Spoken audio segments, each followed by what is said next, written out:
Boa noite.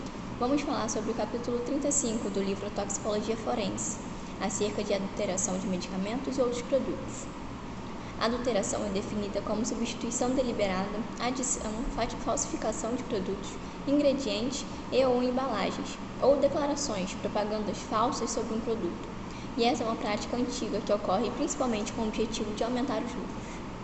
Todos os produtos, principalmente os que são destinados a fins terapêuticos ou medicinais, devem ser submetidos a rigoroso controle de qualidade, já que podem acarretar em mal-estar e até mesmo a morte do consumidor. No Brasil, nós temos o Código Penal, que enquadra essas adulterações em crimes contra a saúde pública.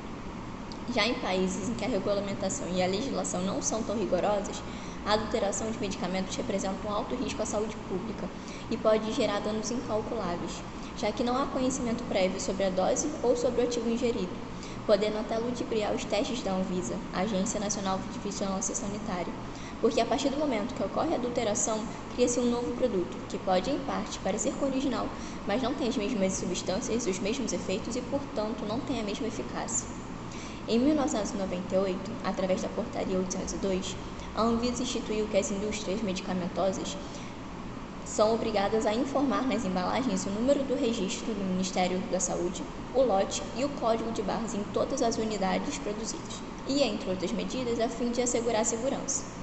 E com a RDC 320 de 2002, as distribuidoras foram obrigadas a realizar transações somente através de notas fiscais que contêm o número de lotes dos produtos.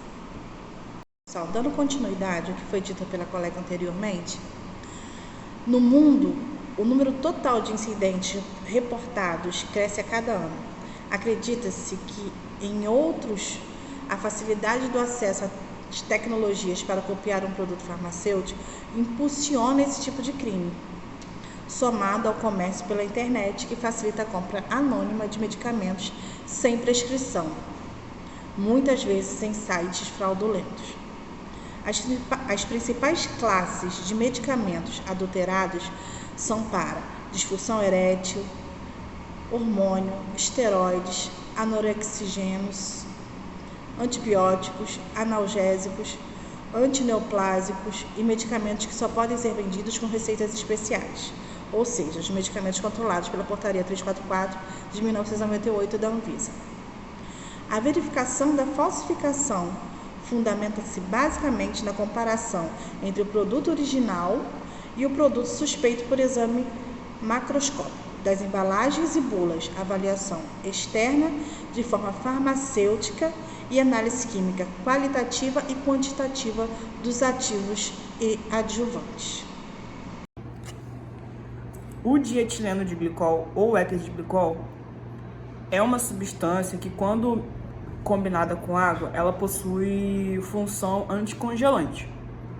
Pouco se sabe sobre o mecanismo de toxicidade dessa substância, mas em alguns testes realizados em animais, foi descoberto que o DGE ele sofre oxidação e, através da transformações de algumas enzimas, ele tem como produto final ácido acético, que é uma substância tóxica que pode causar efeitos nefrotóxicos e hepatotóxicos nos seres humanos. Casos de intoxicação por essa substância, antes do ano de 1937, eram muito raros. No entanto, lá nos Estados Unidos surgiu a ideia de fabricar um xarope de sulfanilamida, que era indicado para infecções. Antes só existia a formulação intravenosa. Ao fabricar essa solução, o dietileno de glicol ele foi utilizado como diluente. Por não haver obrigação de provas toxicológicas naquela época, esse fármaco causou morte em muitas crianças. A indústria ela não tinha conhecimento das propriedades hepatotóxicas e nefrotóxicas do solvente até o momento que os óbitos ocorreram. Mesmo sendo retirado do mercado, veio a ocorrer novamente casos de óbito no Haiti e na Índia. Esses acontecimentos alertaram a Organização Mundial de Saúde e eles receberam algumas denúncias também de que no Panamá estava havendo adulteração de alguns fármacos. E foi realizada uma investigação e foi descoberto que realmente estava ocorrendo adulteração de alguns fármacos e o DGE era utilizado como solvente em outros fármacos que não deveriam conter essa substância na formulação. O medicamento Cebolar pode ter causado cerca de 21 óbitos em 2003. Esse fármaco era uma suspensão de sulfato de bário que tinha como finalidade melhorar a visualização nos exames de tomografia e radiografia. O sulfato de bário é insolúvel em água e, por conta disso, não é absorvido no trato gastrointestinal. Por possuir essa propriedade, essa substância é pouco absorvida e muito eliminada. Porém, o laboratório responsável pela fabricação, na intenção de gastar menos e aumentar os lucros da empresa, utilizou o carbonato de bário para sintetizar o sulfato de bário. O carbonato de bário também é insolúvel em água. No entanto, ele reage com ácido clorídrico presente no nosso estômago, gera íons bário, que são absorvidos e causam intoxicação no paciente. A adulteração de alimentos se dá início historicamente no século XVII, com a introdução de leis de pureza alimentar e controle de fraude. Atualmente, a OMS preocupa-se muito com o crescente de fraudes e contaminações nas porções de alimentos. Geralmente, essa adulteração acontece pela substituição de substâncias originais dos alimentos ou a adição ou substituição por substâncias ilegais.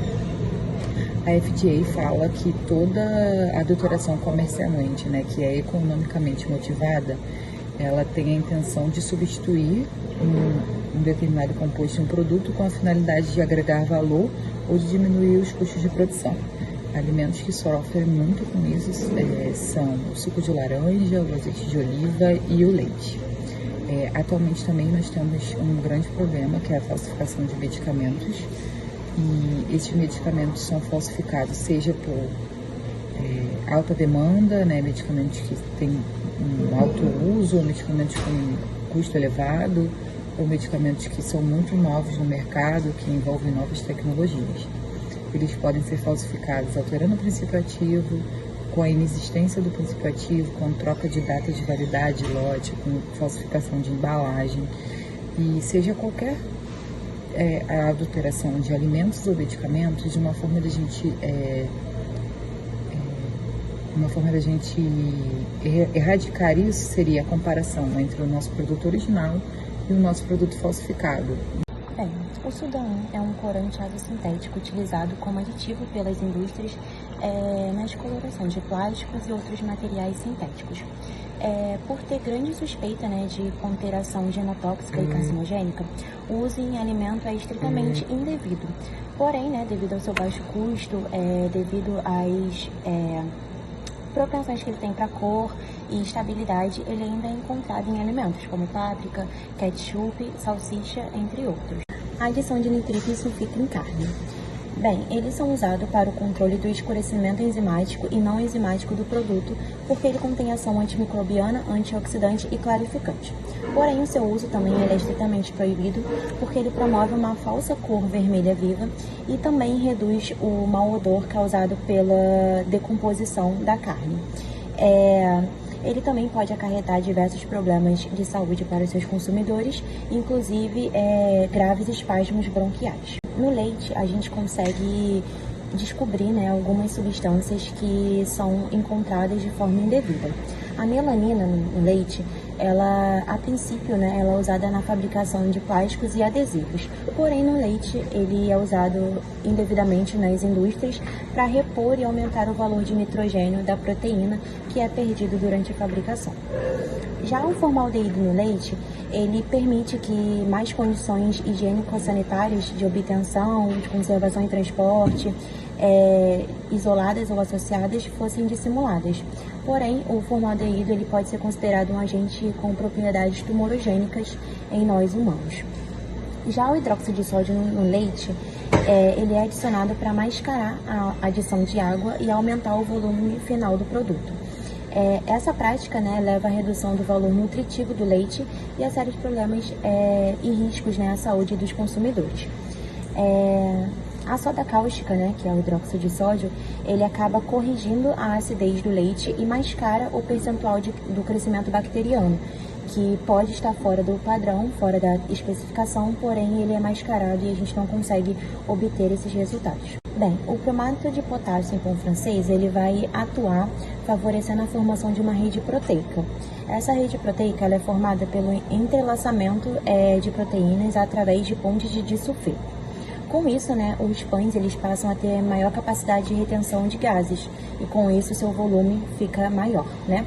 As consequências também são extremamente prejudiciais para a saúde de nós humanos e, em especial, eles afetam os tecidos do sistema nervoso, sistema central e dos rins. Bem, o formaldeído é utilizado na confecção de borrachas. No entanto, o seu uso indevido como adulterante capilar. E esse uso pode gerar consequências como irritação, lacrimação, tosse, dor de cabeça e, se utilizado em grande concentração, pode até ser carcinogênico. Bom, a fraude de bebidas tem o objetivo de burlar a legislação.